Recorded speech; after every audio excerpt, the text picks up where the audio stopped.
saludos a todos los compañeros médicos, médicos residentes en adiestramiento, estudiantes de medicina y público en general que tenga la oportunidad de ver esta grabación que estamos realizando hoy 12 de diciembre del 2009 al doctor Mario Rubén García Palmieri.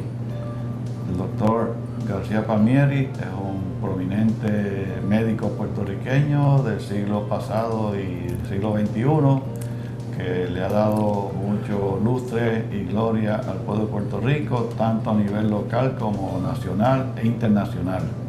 Para mí es un placer y un honor en que el doctor García Palmieri haya accedido a nuestra invitación de estar aquí conmigo en el día de hoy para dialogar con él por un periodo más o menos de una hora para que nos relate sus aspectos personales, sus aspectos profesionales, sus logros, sus distinciones, lo que más satisfacción le ha producido en la vida, sus problemas, porque todo el mundo tiene problemas a lo largo de la vida, no todo es color de rosa, y después que nos hable de a qué se dedica últimamente y sus hobbies y las cosas que lo mantienen ocupado y activo. Así que, don Mario Rubén, muchas gracias por aceptar la invitación de estar aquí conmigo.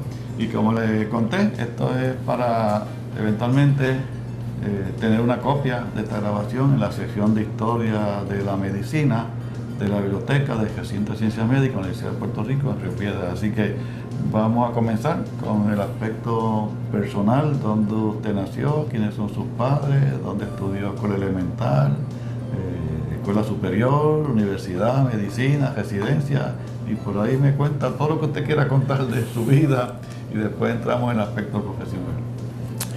Bueno, antes de comenzar, pues quiero agradecerle al doctor Vázquez Quintana el que me haya invitado a estar en esta mañana junto a él y junto a ustedes. De hecho, cuando uno ha tenido una vida universitaria, pues uno de los placeres más grandes es que a la larga las personas que han sido sus discípulos pues hayan sido personas prominentes para el país, porque eso le da una razón de ser a uno ser educador médico. Y para mí se convierte en un segundo privilegio, ya que el doctor Vázquez Quintana fue uno de mis discípulos y eventualmente dirigió el departamento de cirugía y fue secretario de salud de Puerto Rico y es una figura en la cirugía, lo cual en gran medida le da satisfacción a uno porque ve el logro de los que en un momento de su vida fueron nuestros estudiantes. Yo nací en Adjunta, en el centro de la isla.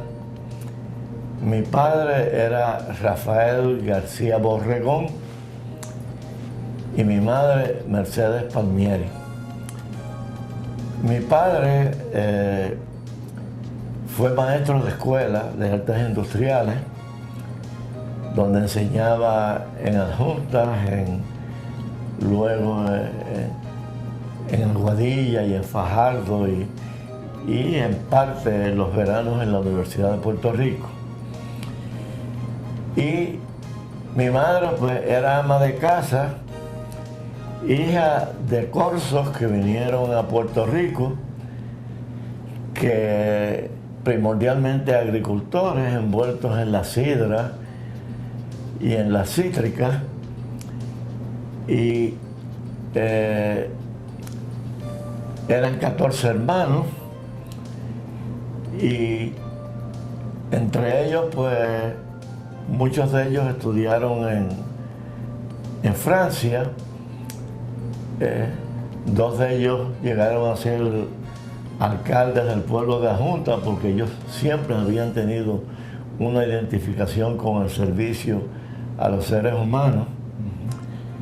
Otro llegó a ser representante de la Cámara de Puerto Rico y otro que en gran parte fue una persona a quien yo siempre admiré mucho, un tío que se convirtió en médico, el doctor Julio Palmieri Ferri, que trabajó en Arroyo, y hoy día el Centro Médico de Arroyo se llama Julio Palmieri Ferri. Cometí un error ahí anteriormente. Tuve la oportunidad de hacer mi escuela elemental en Adjuntas, y allí estuve hasta el 7º grado, porque mi hermano y mi hermana, que eran 1 o 2 años más adelantados que yo, terminaban primer año de escuela superior, y en Adjuntas no existía nada más que hasta primer año de escuela superior. Estoy hablando de la escuela pública, que fue donde estudiamos. Eso conllevó a que mi padre fuera a solicitar a traslado, y fue trasladado a Aguadilla. En Aguadilla yo hice mi 8º grado. Tuve el privilegio de ser el primer honor de la clase al graduarme en ese año, y posteriormente pues continué en la Escuela Superior de Aguadilla. Querría decir que mi experiencia en la Escuela Superior de Aguadilla fue extraordinaria, porque siendo un sistema público, 6 personas de las que fueron mis maestros tenían una maestría en su disciplina. Y estoy hablando de que yo me gradué en el 44, estamos hablando de los años 40, que eso es la maestra de matemáticas, la de química, de física, el maestro de historia, la maestra de francés, y no sé si se me escapa alguno, tenían una maestría. Y la maestra de español había comenzado estudios posgraduados, y unos años más tarde terminó un doctorado en español. Así que yo tuve el privilegio de ser expuesto a unos maestros extraordinarios.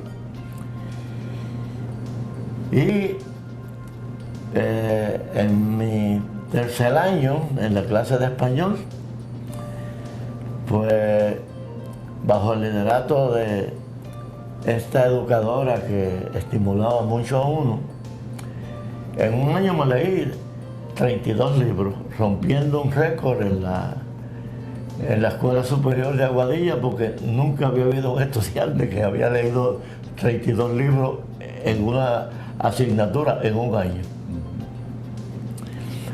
Me gradué y tuve el privilegio de ser el primer honor de mi clase, y que me dieran 6 medallas.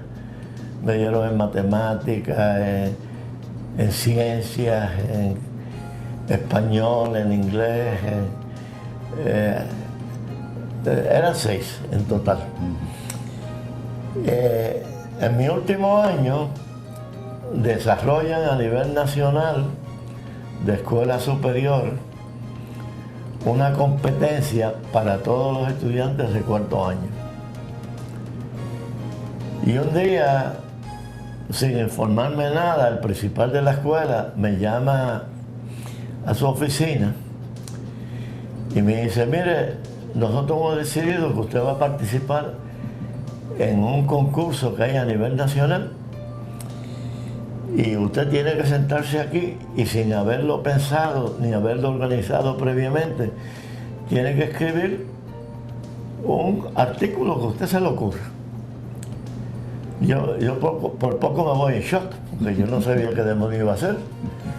Pero cumpliendo con su encomienda, me senté y lo escribí. Unos meses más tarde, pues, notificaron a la Escuela Superior que a nivel nacional habían premiado a 10 personas, y uno de ellos era este servidor. Por lo cual luego me dieron una recepción en San Juan. Era un ensayo, tema abierto. Tema abierto, y ellos lo escogieron. Nunca me imaginé que luego yo iba a estar escribiendo en mi vida, porque nunca tuve dotes de escritor, hasta esa vez que tuve que desarrollarla. Solicité a la Universidad de Puerto Rico y a Río Piedra, y obviamente me aceptaron. Mi padre era maestro de escuela, y los maestros de escuela, el dinero que le llegaba a la casa después que le quitaban los descuentos y las cosas, era alrededor de $100, ¿ves? Y estaba mi hermana y mi hermano, y estábamos apretados, y afortunadamente yo tuve una beca de la Universidad de Puerto Rico de $35 mensuales, que yo pagaba en la casa que yo vivía. Por eso me daban cuarto comida. Y de mi casa, pues, me mandaban $10 al mes, con los cuales yo me tenía que asegurar de que por lo menos tenía de 1 a 1.50 para un recorte mensual. Y tenía una tía en Santurce que le llevaba la ropa para que me la lavaran, lo cual no tenía que pagar por eso. Así que de vez en cuando pues podía ir al cine. Pero no eran muchas las veces porque las finanzas no lo permitían. Estudié en la Universidad de Puerto Rico del 44 al 47. Parte de la encomienda que yo tenía en la universidad para tener becas era ser ayudante de un profesor. Y el doctor Amador Covas, que era jefe de física y que había sido luego presidente de la universidad, me seleccionó a mí como su ayudante, y tuve el honor y el privilegio de como mi tarea por la beca, trabajar con el doctor Amador Covas. En la universidad, pues, pude salir con buenas notas. De hecho, saqué prácticamente excelente en todas las asignaturas, a excepción de una vez que saqué de 2 créditos el primer semestre de milicia. Por eso lo compensé el segundo año, porque llegué a ser sargento, que es lo más que uno podía llegar a ser sargento en el ROTC cuando tenía que estar en milicia. Había un comité de premédicos, porque entonces no había escuela de medicina en Puerto Rico, estamos hablando del 47. Y estaba Raúl Quiroz, la doctora Dexter, Raquel Ramos Mimoso, Raquel Ramos y Miguel Santana, que ellos habían hecho, por iniciativa de don Jaime Benítez y con el respaldo de él, arreglos para tener unas posiciones de aceptación a escuelas de medicina en los Estados Unidos. De hecho, a mí me seleccionaron para ir a Harvard. Y el comité no me recomendó porque ellos querían que yo fuera a Harvard. Y yo, pues, me estaban recomendando para Harvard. Yo quería irme para Maryland porque había un grupo significativo de puertorriqueños en Maryland. Yo estaba entre 19 y 20 años. No me sentía muy seguro para separarme de ahí afuera y estar estudiando en inglés. Y eventualmente solicité por mi cuenta a Maryland. Y el comité, que había escogido 2 candidatos, porque me había escogido a mí para Harvard, había recomendado a los otros 2. Y la Universidad de Harvard, de Maryland, en ese año, por primera vez aceptó 3 puertorriqueños. Y nos fuimos los 3, estuvimos en Maryland y ¿Quiénes eran los otros 2? Los otros 2 eran Ricardo Méndez Bryan Muy bien. Y Armando Saavedra, que llegaba retirado de teniente de estar en Corea, y de hecho está vivo todavía, Méndez Bryan falleció. Y los otros tres pues estuvimos allí y hicimos nuestro entrenamiento completo allá. Vivíamos en una casa que tenía la fraternidad Phi Sigma Alpha allí, donde estaba también Enrique Coco Vicens, estaba Julio Tomás Noguera, 2 años adelantado a nosotros, que fue el primer honor de su clase. Y Munera, que estaba en dentistería de Ponce, y Pili Vicens, que luego falleció, que fue pediatra, que estudió también en Maryland. Pues nosotros vivimos allí, éramos los que nos ocupábamos de que en el frío echarle carbón para estar caliente, éramos los que cocinábamos, y habían 2 cocineros y yo era uno de ellos. Pero lo interesante es que los 2 cocineros tenían que trabajar todos los días. Entonces los otros 5 pues se dividían un día para fregar.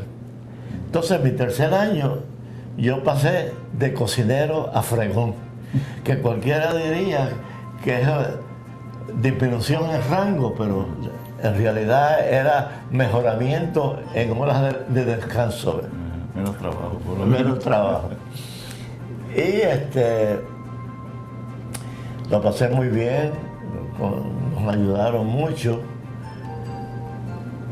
Los veranos podíamos venir a nuestra casa, ¿ves? Pero la situación económica en mi hogar no permitían pagarnos el avión y de vuelta a Baltimore. Así que yo regresaba a Puerto Rico y trabajaba los veranos con el departamento de instrucción como maestro, y tuve la oportunidad de enseñar álgebra, geometría, química y física, un tiempo en Aguadilla y la mayor parte de ellos en Fajardo, porque mi familia se había mudado para Fajardo y estábamos en Fajardo. Pues con lo que me pagaban por esos 2 meses de clase, pues podíamos empatar lo del pasaje del avión. Al graduarme, pues me habían aceptado para quedarme en el departamento de medicina de la Universidad de Maryland. De hecho, es interesante porque yo había estudiado medicina porque me había interesado en la psiquiatría. Lo que pasa que en Aguadilla, cuando yo estuve en la escuela superior, pues no había mucha distracción. Y había bastantes teenagers que se daban sus cervecitas, y yo me las daba de vez en cuando también. Pero había una corte de distrito y venían de los mejores abogados de Puerto Rico a defender casos allí. Y yo pues me iba a la corte durante el día, cuando había vacaciones, a oír los casos. Y muchas veces se me decía, bueno, pero ¿y por qué el abogado no le hace esta otra pregunta para que no entienda bien? Y yo estaba pensando cómo reaccionaría uno mentalmente, y ahí fue donde me fui interesando a seguir psiquiatría. Pero cuando entré a medicina, pues me gustó medicina interna. A pesar de estar aceptado para quedarme allá, yo regresé a Puerto Rico porque mi madre había desarrollado cáncer del seno y no creía que era justo que yo estuviera fuera si eventualmente ella iba a fallecer de esa enfermedad. Y regresé a Puerto Rico. Había algunos internados reconocidos en medicina interna solamente en el municipal, pero yo solicitarle, no me escogieron. Y solicité a Fajardo y me aceptaron en Fajardo para ser internado. Un internado excelente, aprendí muchísimo. Para esa época había varios distritos, Era el hospital de distrito de Fajardo y estaba Samuel Garao, medicina interna, que era una enciclopedia de individuos.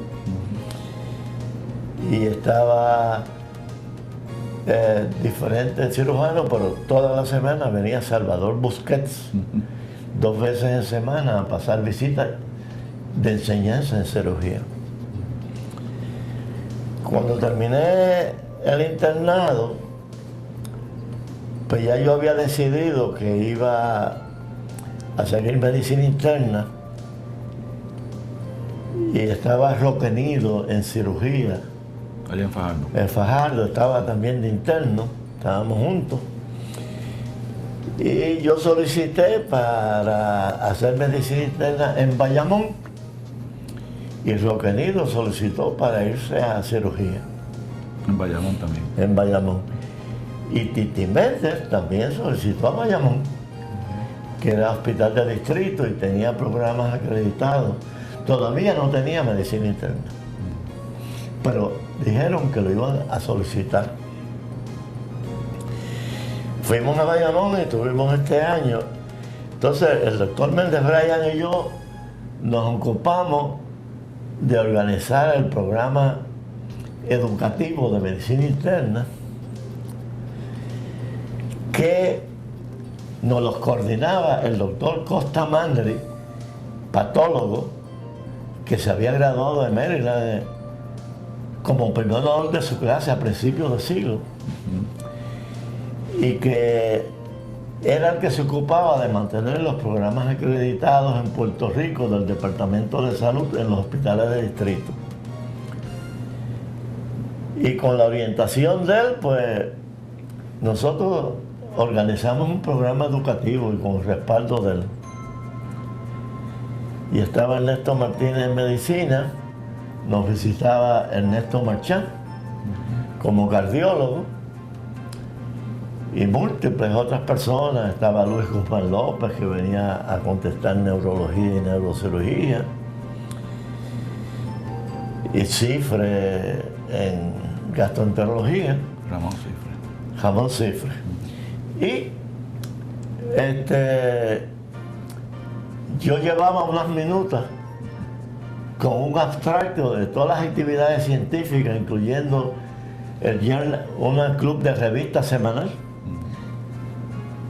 Entonces, todo eso se sometió a la Junta Acreditadora y tardaron unos meses en acreditarlo, pero nos dieron acreditación retroactiva por el trabajo, por la experiencia educativa que habíamos tenido. Así que fue como probamos el primer año. Luego yo me fui para, solicité a veteranos y me aceptaron porque era cuando empezaron a acreditar el Hospital de Veteranos de Medicina Interna bajo el doctor Rodríguez Molina. Y estaba Héctor Rodríguez Estapé, que regresaba del ejército, y Jorge Mayoral, que venía de Estados Unidos también, y a nosotros 3 nos aceptaron para empezar medicina interna allí con ellos, continuarla. Y no había espacio porque éramos los primeros, y a mí me pusieron mi escritorio al lado del doctor Elí Ramírez. Elí Ramírez es una de las figuras más prestigiosas en la historia de la cardiología y de la medicina interna en Puerto Rico. Y entonces yo, como ignorante y como muchacho también, bastante joven, le decía a los compañeros, bueno, yo sí que estoy bien porque yo estoy al lado de Eli Ramírez, ustedes no están al lado de él, ¿ves? Y yo se los mencionaba como para darle duro, ¿ves? Y entonces, cuando estaba terminando, allí iba el doctor Rurico Díaz Rivera, que era el jefe de medicina y cardiología de la escuela, y tenía nombramiento allá. Y allí iba Hernández Morales, y allí iba el doctor Ramón Suárez Calderón, a quienes yo tenía que presentar el caso y que fueron extremadamente generosos conmigo y me enseñaron enormemente, ¿ves? Como mi madre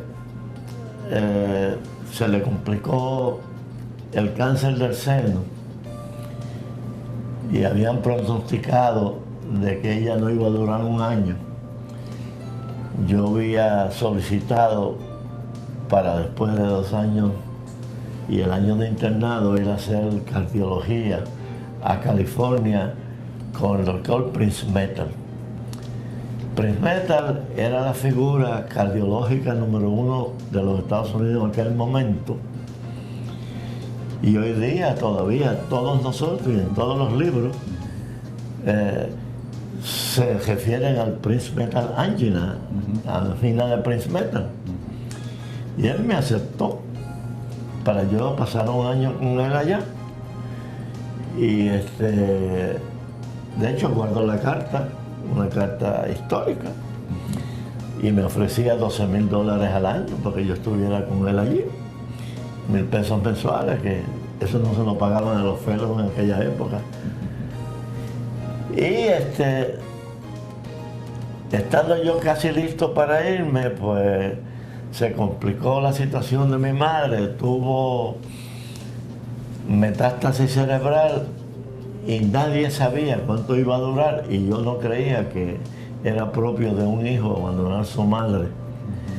Y me quedé en mi casa ese año, solicité con el respaldo del doctor Rurico Díaz Rivera, un fellow en cardiología en la Escuela de Medicina,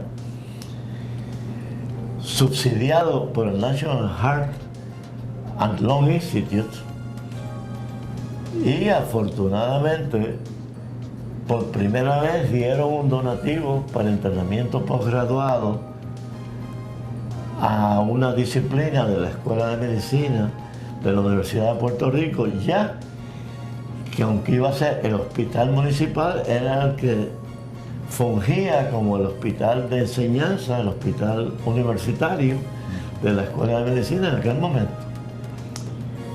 Y tuve la oportunidad de estar en el municipal entrenándome en cardiología.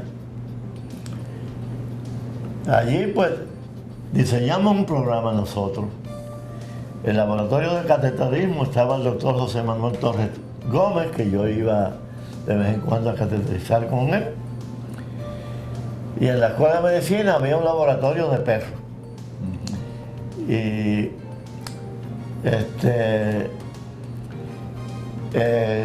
que se utilizaba para cosas experimentales y lo que hicieron los cirujanos de aquí en aquel momento tuvo repercusión mundial en múltiples contribuciones que ellos hicieron.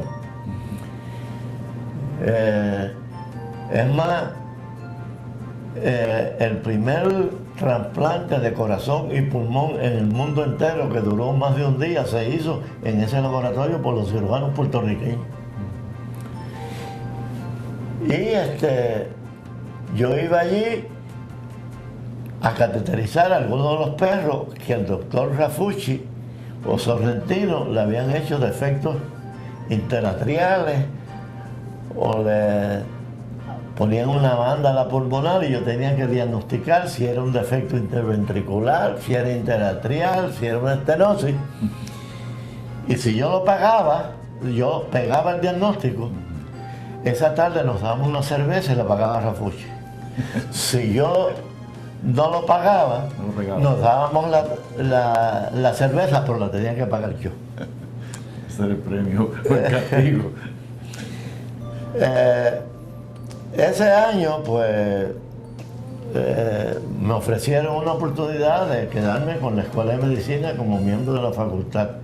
Estamos hablando ya del 55. Pero había unos hospitales acreditados para internados en Puerto Rico: Ponce, Arecibo, Bayamón, Fajardo, Municipal. Y el decano habló con el secretario de Salud de aquel momento, que el doctor Juan Após, hombre extraordinario, un internista de primera clase también. Y un día que me llama el secretario que yo vaya a su oficina, imagínate, un jíbaro de adjunta llamado por el secretario de Salud para que vaya a hablar con él.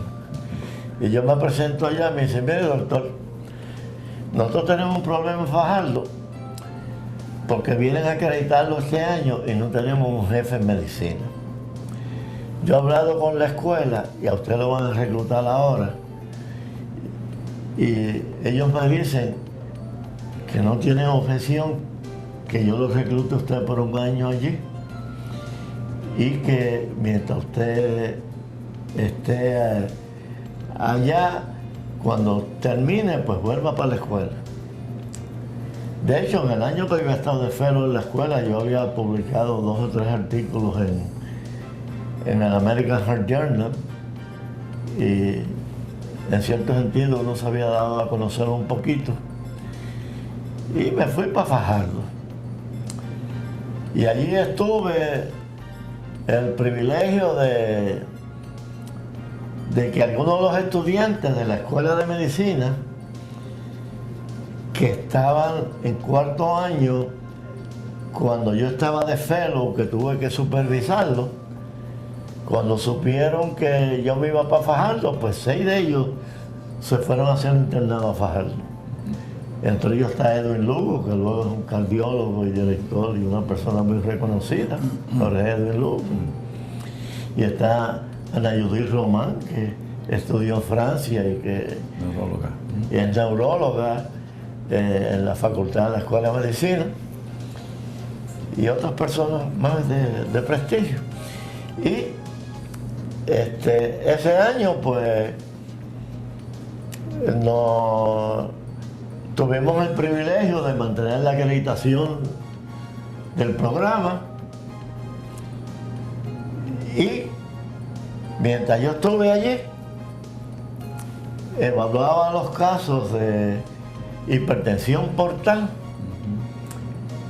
y el doctor Rafucci y Sorrentino venían de la Escuela de Medicina los viernes, le hacían un portocable shot. Rafucci tenía una casa en Luquillo, que está a 15 minutos de Fajardo, y se pasaba viernes, sábado, domingo y lunes por la mañana dándole seguimiento 4 días a los pacientes que le había operado, y luego se iba para la escuela. Y Sorrentino se había quedado de jefe en Fajardo de cirugía y le daba seguimiento también. Y eventualmente nosotros publicamos en el Journal de la American Medical Association la serie más grande de derivaciones por Tacaba en el mundo entero en casos de esquistosomiasis, que fueron 71 casos que se fueron publicados. Ese año también yo pude revisar los casos de tétanos que había habido en Puerto Rico, en el hospital, que estaban muy bien trabajados. Y publiqué una serie de 222 casos de tétano que aparecieron en los Annals of Internal Medicine. Y ese mismo año, pues, yo había notado que algunos de los pacientes, pues, que tenían tétano, de vez en cuando le daban prematuros en el corazón, y decidí hacerle un estudio de electrografía a todo, y pude coleccionar 17, pero no había un artículo de la literatura mundial, y el artículo de nosotros, de la American Heart Journal, de tétano, cambios electrocardiográficos en el tétano se convirtió en el primer artículo en la literatura mundial, que el próximo año Marriott, el del libro de la electrocardiografía, lo citó como una nueva información en el área de la electrocardiografía. Pues de ahí pues yo pasé al terminar, volví a la escuela de medicina. Y en la escuela de medicina pues estuve en el departamento de medicina. El municipal, ¿verdad? En el municipal, y en aquel momento el municipal tenía, al empezar la escuela allí, se había hecho un anfiteatro que se utilizaba para los estudiantes y tuvieron visión en aquella época porque hicieron 33 cubículos alrededor del anfiteatro para enseñar los estudiantes de medicina y a los residentes de diferentes disciplinas. Así que le daban talleres clínicos para pacientes ambulatorios. ¿Qué pasa? Un día viene el doctor Díaz Rivera y el decano y me dice lo siguiente: oiga doctor,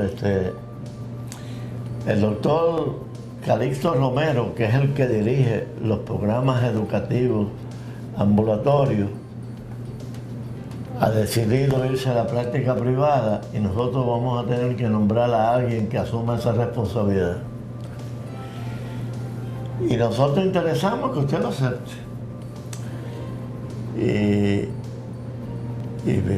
Ahora, si usted acepta, usted tiene que ir a Estados Unidos a ver 5 o 6 centros para que venga con el conocimiento de cómo se hace eso bien hecho.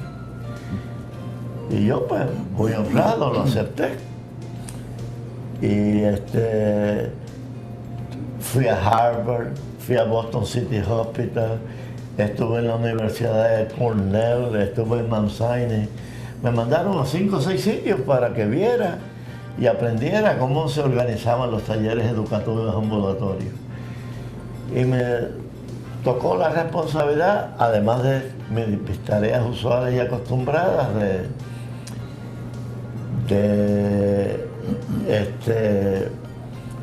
dirigir esa parte. Eventualmente, pues, se decide que la escuela de medicina debe moverse a lo que hoy es el centro médico. Y de allí pasaron... Eso es los años 60. Estamos hablando del año 60-61. Es relatarle el incidente con usted. Ajá. Yo de estudiante. Porque el profesor no se acuerda de las cosas que el estudiante eventualmente se acuerda de su profesor, ¿no? Usted era profesor de medicina y yo era estudiante de tercer año en Physical Diagnosis. Y entonces éramos 4 de un grupo, ¿no? Era Pedro Ortizaya, Luis Ángel Vega, que fue un endocrinólogo después muy reconocido, y José Joaquín Soto Solá de Cagua y yo.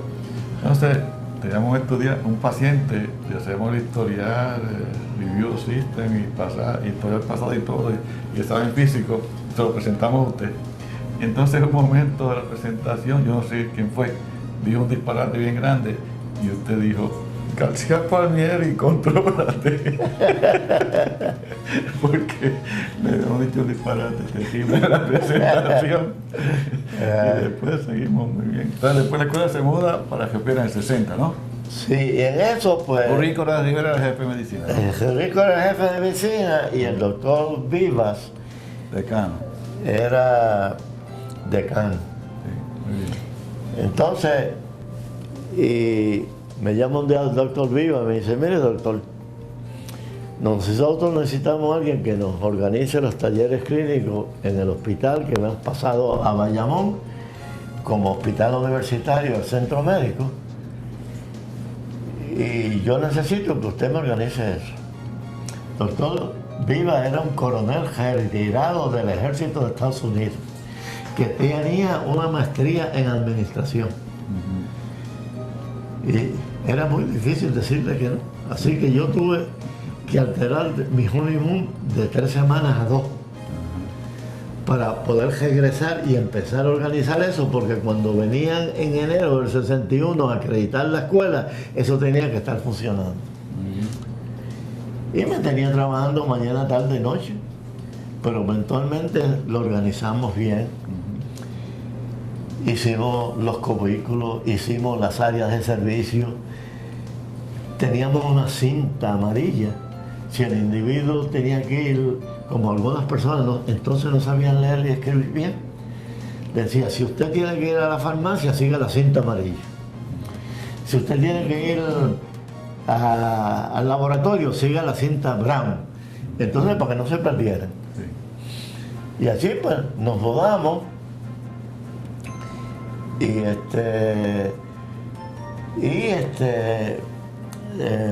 fuimos allá. Eventualmente el doctor Díaz Rivera, que había tenido una coronaria anteriormente, a quien nosotros admirábamos y respetábamos mucho. Yo tuve una época de mi vida que le tomó un electrocardiograma diario por casi un mes. Y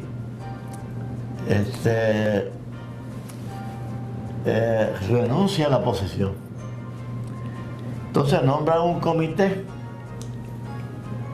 donde estaba puesto Guzmán López, Víctor Rivera, Frank Rafucci, el que era jefe de cirugía, el jefe de pediatría.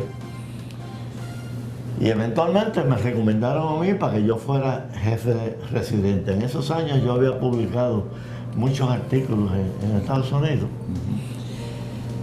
Y eventualmente Viva y don Jaime, pues, me designan a mí jefe de medicina. ¿Año cuánto? ¿61? El 61. Yo tenía una práctica privada limitada, pero entre ellos tenía 2 pacientes millonarios. Y yo me sentía con una deuda muy grande con la universidad porque me había hecho beca para la universidad y para medicina. Renuncié a mi práctica limitada y me dediqué de lleno a la escuela de medicina, en donde he estado todos estos años, en medicina y en cardiología. Durante esos años, pues, he tenido el privilegio de educar muchos médicos, estudiantes, lo cual lo hace sentir bien a uno. Y luego los cardiólogos, ¿no? Y los cardiólogos. En Puerto Rico hay 250 cardiólogos y hay 150 que se entrenaron en el programa que yo dirijo y 20 de otros programas, así que hemos participado en la educación de 170 de los cardiólogos que existen hoy día en Puerto Rico. Yo siempre fui a presentar trabajo a universidades en Estados Unidos y a diferentes sitios de Latinoamérica. Y bueno, a tantos sitios de Latinoamérica y Europa fui que yo soy miembro honorario de 15 sociedades nacionales de cardiología, incluyendo España, México, Argentina, Perú, etcétera, etcétera, etcétera. Entonces, pues, al participar activamente en estos programas, en alguna forma las personas de Sudamérica y América Latina me llegaron a conocer y me eligieron por unanimidad presidente de la Sociedad Interamericana de Cardiología, después de yo haber logrado que se diera en Puerto Rico en el 1980 el Congreso Interamericano de Cardiología, que se considera todavía el mejor que se ha dado. Luego dimos otro en el 97 y ahora este año pasado. Y la realidad es que Yo pues tuve la oportunidad de compartir con muchas personas a nivel internacional.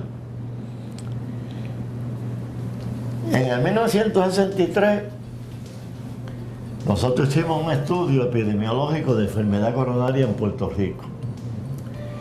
En aquel momento estaba el estudio de Framingham de 5,000 y pico de personas, que era el 60% de unos voluntarios.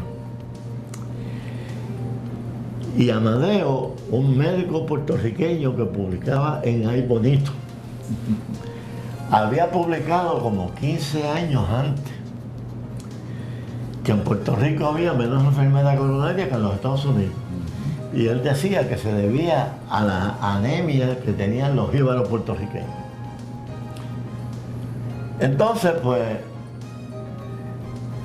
el National Heart and Lung Institute interesaba ver cómo se probaba que los factores de riesgo que había confirmado Framingham aplicaban a todo el mundo. Y pidieron solicitudes. Y yo me arriesgué a solicitar uno para Puerto Rico, donde planeábamos incluir hombres de 45 a 64 años de edad. No es que tuviéramos prejuicio por las mujeres, es que como la enfermedad era 5 veces más frecuente en el hombre, la muestra, si vamos a tener una muestra de 10,000, necesitamos 50,000 mujeres. Entonces nos costaba 5 veces más. Y hice la presentación de este estudio junto con Honolulu, que hice uno para Honolulu. El estudio nuestro fue eventualmente aprobado, nos dieron sobre 6 millones de pesos. Hicimos un estudio en las áreas rurales de 4 pueblos, Barranquita, Comerío, Corozal, y áreas como Carolina, Bayamón, etcétera, de las áreas urbanas. Y se hizo un censo casa por casa y se enumeraron. Aquí no eran voluntarios, aquí era censo casa por casa. Y logramos que viniera el 80% de las 12,000 personas enumeradas y tuvimos 10,000. En todos los sitios tuvimos 80%.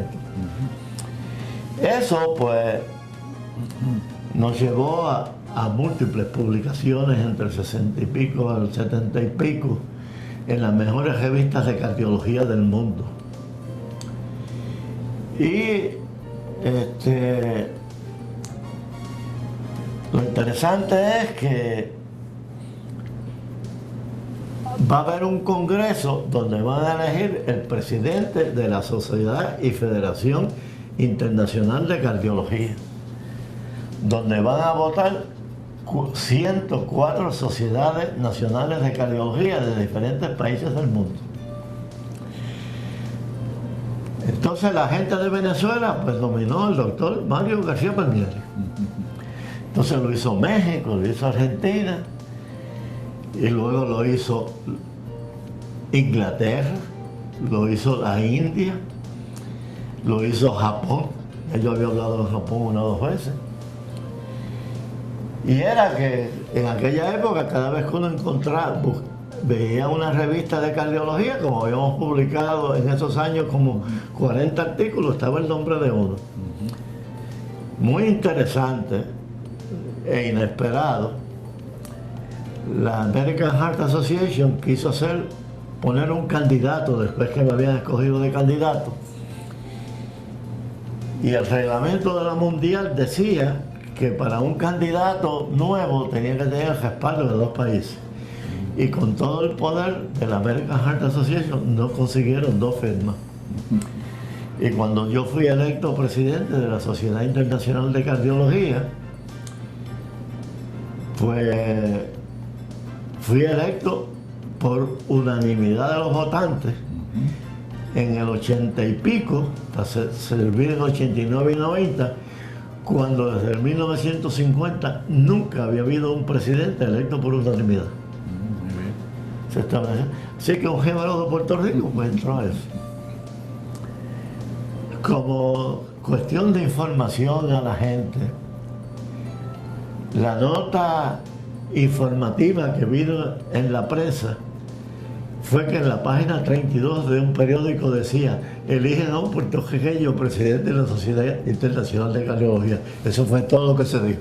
Periódicos locales, dice. Local. De Puerto Rico. Sí. Ah, no, en Estados Unidos, en American Heart y en todos los lados se publicó. Ahí tuve la oportunidad de presidir el Congreso Mundial de Filipinas. Que antes yo empezar en estas funciones, el presidente era Shuichi Kawai de Japón. Y en cada país hay una sociedad de médicos y hay una sociedad de no médicos. Y esto se le había otorgado a una sociedad de médicos, pero en esos momentos Marcos había cesado como presidente y le habían transferido a la sociedad de no médicos y se formó un chisme interno entre los dos sociedades de Filipinas y empezaron a escribirle a todo el sitio, a todos los sitios, y había miedo que iban a cancelar el mundial. Entonces, pues, Shuichi Kawai lo cita a una reunión en Estados Unidos de la Sociedad Internacional, de la Junta de Directores, y yo era el presidente electo, me invitan para que esté el presidente, y él los oye por media hora cada uno, y le dijo: esto es un problema de ustedes, lo tienen que resolver. Pero lo que nos iba a pasar en internacional es que nos íbamos a quedar sin Congreso Mundial. Entonces yo le dije a los representantes de cada grupo: ustedes tienen objeción a que esta noche, después de la cena, nos reunamos. Y nos reunimos. Había una pizarra, una tiza, yo me paré al frente, le digo: miren, ustedes tienen que salvar el Congreso Mundial de Cardiología, vamos a poner cómo nos ponemos de acuerdo aquí. Estuvimos dialogando y ofendiéndose a aquella gente que yo tenía que intervenir para que no se entraran en el golpe hasta las 2 de la mañana. Pero llegaron a un acuerdo y el Congreso Mundial fue en Filipinas. No solamente el Congreso Mundial fue en Filipinas, sino que la presidenta, que estaba sola, quien la escoltó al Congreso en Filipinas, fue el doctor Mario Rubén García Palmira. Muy bien. Bueno, a nivel mundial, pues usted estableció un precedente y representó muy bien a Puerto Rico. Pero volvamos a Puerto Rico, porque se nos está acabando el tiempo. Acá, usted sigue en la Universidad de Puerto Rico y se retira ¿cuándo? De jefe de medicina. Bueno, yo me retiré en el 1995. De director de medicina. De director de medicina, que empecé en el 61, desde el 60 y pico había estado dirigiendo los dos cardiologías. Muy bien. Había dejado los 10 subespecialidades acreditadas. Entonces me pidieron que yo me quedara mediodía para que fuera asesor del rector, role model de la facultad y de las personas en entrenamiento, y ese contrato me lo renovado desde entonces. Sí. Excepto que en vez de yo estar allí mediodía, estoy al día completo, voy todas las noches a trabajar a mi casa, y los sábados y domingos, y mi mujer me dice que un día de esto me voy a enfermar y no me van a ir ni a saludar al hospital.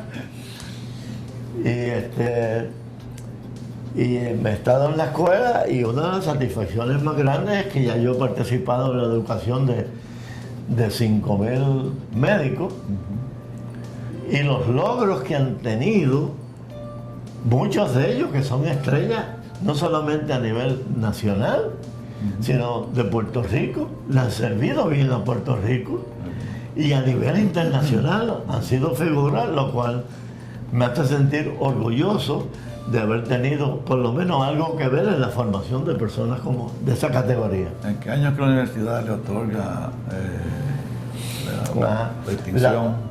Profesor distinguido La Universidad de Puerto Rico, desde que se fundó, en su reglamento dispone que el título de más relieve que se otorga en la Universidad de Puerto Rico es el título de profesor distinguido.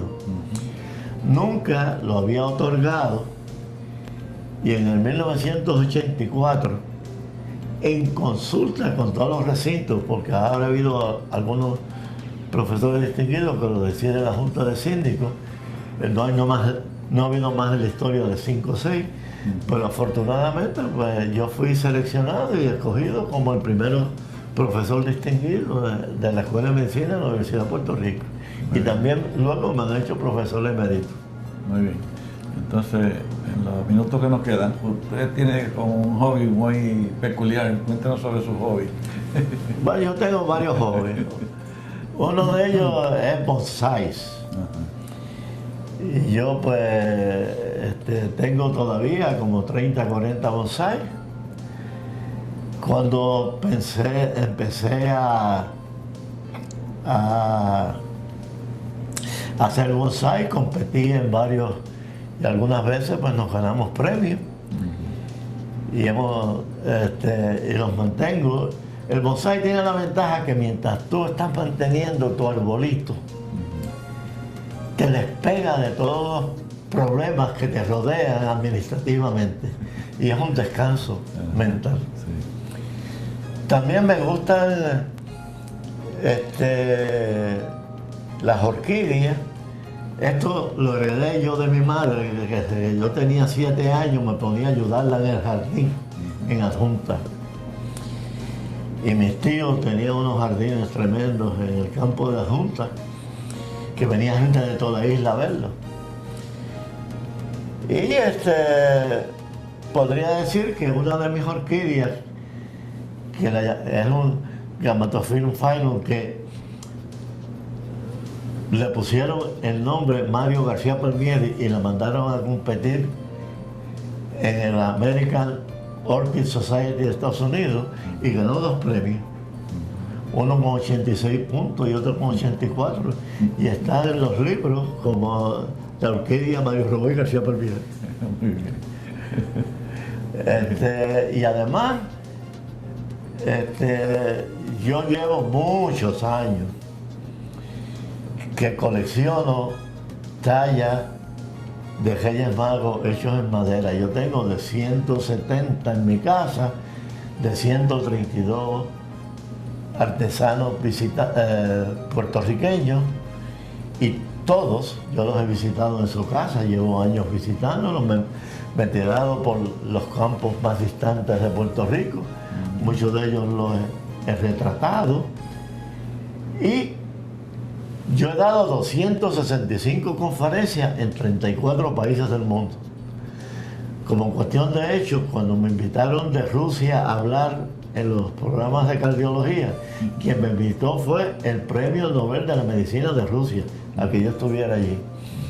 Y yo cada vez que voy a un país de estos que me invitan, ellos me pagan el viaje, no me pagan por hablar, pero me pagan el viaje y la estadía, yo les llevo de regalo unos Reyes Magos de Puerto Rico, para que lo tengan en su casa, un recuerdo de Puerto Rico. Y en todas mis conferencias pongo Mario García Palmieri, profesor distinguido y emérito, Universidad de Puerto Rico, Puerto Rico. Y la otra hobby que yo tengo es que tengo una colección de aves talladas en madera, y escribí un libro con aves a color sobre el Pidio Collazo, que ustedes saben falleció hace 2 años, que fue el tallador número 1 en la historia de Puerto Rico, del cual yo tengo 22 piezas diferentes. De aves. De aves.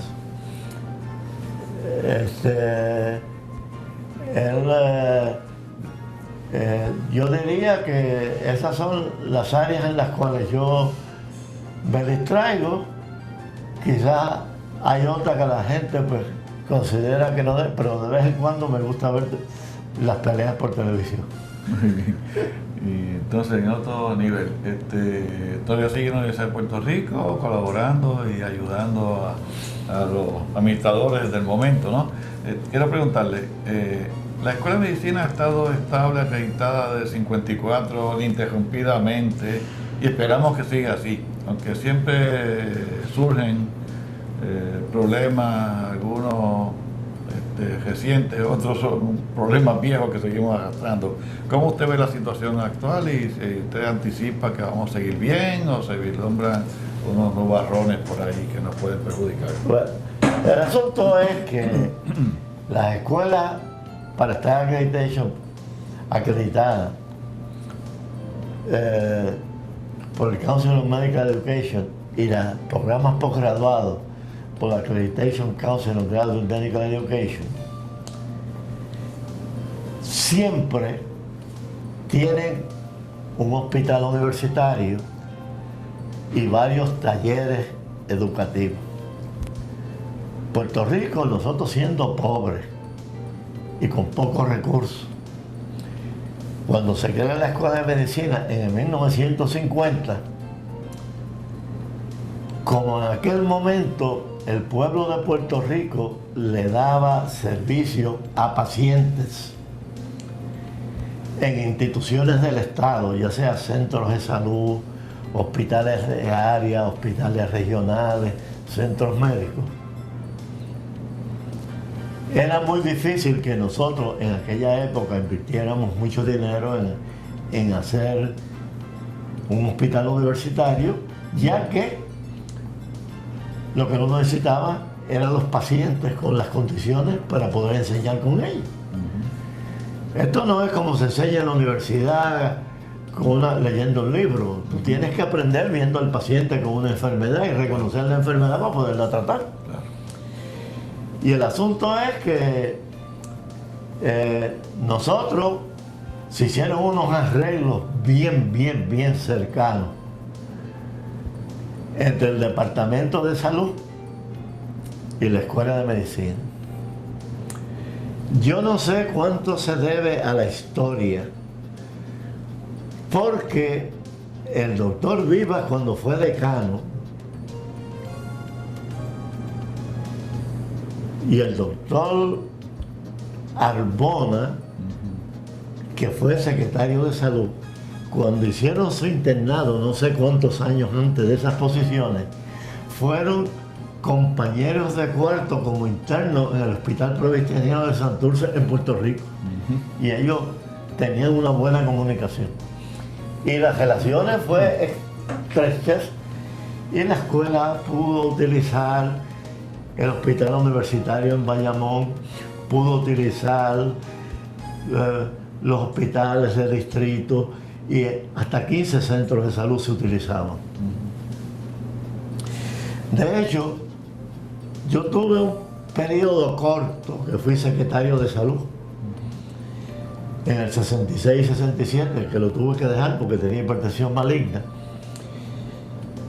Pero bajo la iniciativa de este servidor, y esto lo escribió el doctor Sifonte, retiramos los fondos de Gilberto Alfonso en Estados Unidos y se los asignamos a pediatría, porque yo esperaba transferirle el hospital pediátrico universitario y el universitario a la universidad. Y como era el secretario de salud, lo podía hacer. Pero desafortunadamente, pues me enfermé y salí, y esto no se hizo, pero se han seguido utilizando como los talleres. ¿Qué pasa? Cuando viene la reforma de salud, que se empiezan a disponer de algunos de los hospitales y los centros de enseñanza y de las facilidades ambulatorias, nosotros nos encontramos con que en este momento histórico la escuela tiene una limitación en sus talleres clínicos.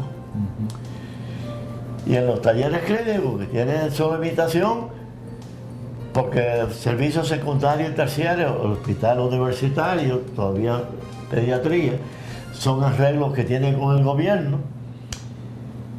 Pero la mayor parte de los otros talleres que podrían utilizar ya han sido privatizados o están en algún tipo de otra gestión y no tienen los programas educativos. Y no sé cuántos de ustedes se leyeron, si no se lo leyeron, léase en la columna que escribió el doctor Vázquez Quintana hoy por la mañana en el periódico, que yo me leí tempranito, a las 5 de la mañana, donde él plantea el problema de los talleres clínicos y trae la solución que honradamente es una gran idea, que es que la ley de centros médicos, que dice que va a haber uno en cada escuela, y donde se le van a asignar algunos talleres del gobierno y otros talleres para la enseñanza, eso podría resolver el problema. Y no solamente resuelve el problema en tener los talleres, sino que ayuda económicamente.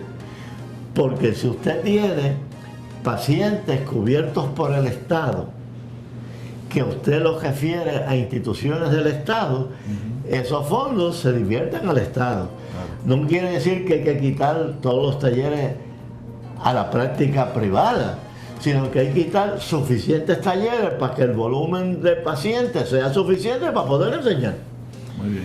Y yo creo que si eso no se atiende, como dijo el doctor Vázquez Quintana esta mañana, eso va a crear un problema muy grande. Y en la especialidad que él está, que hay nada más que un programa en Puerto Rico, y casi todos son teenagers de mayores de 50 años de edad. Aquí, si de aquí a 20, 25 años, nosotros con un solo programa, pues no vamos a tener cirujanos generales en Puerto Rico. Y esto puede coger en otras disciplinas también. Muy bien, yo creo que los administradores actuales, o los que entren próximamente, porque hay cambios en la universidad, ¿no?, tienen que armonizar lo que empezó como una buena relación entre Arbona y el doctor Vivas como decano, que eran muy amigos y muy afines. Pues si eso en el futuro da lugar al personalismo entre los que están como secretario de salud y rector de ciencias médicas, pues eso hay que armonizarlo y hacerlo más permanente, así que, para que esto prevalezca y sigamos bien. Pues doctor, pues se nos ha acabado el tiempo. En otra ocasión continuamos dialogando, porque su historia es bien larga, pero hemos cubierto gran parte de su ejecutoria y yo pues lo admiro mucho, yo lo considero, fue mi maestro, mi profesor, me enseñó muchísimas cosas, me dio examen de cuarto año oral de medicina y he seguido su trayectoria y obviamente usted es uno de los médicos más ilustres y posiblemente el mejor entre los grandes cardiólogos que ha tenido Puerto Rico. Así que muchas gracias por haber estado aquí y le deseo mucha salud y que continúe bien con su esposa y muchos años de vida. Bueno, pues muy agradecido por la gentileza de tu parte de invitarme a estar aquí. Y yo creo que verdaderamente esta actividad que está llamando el doctor Quintana por iniciativa de él, Vázquez Quintana, por iniciativa de él, de perpetuar ciertas memorias de personas en Puerto Rico, es un esfuerzo que honradamente nosotros tenemos que admirar y lo cual lo debemos felicitar y agradecérselo de todo corazón. Muchas gracias por estar aquí.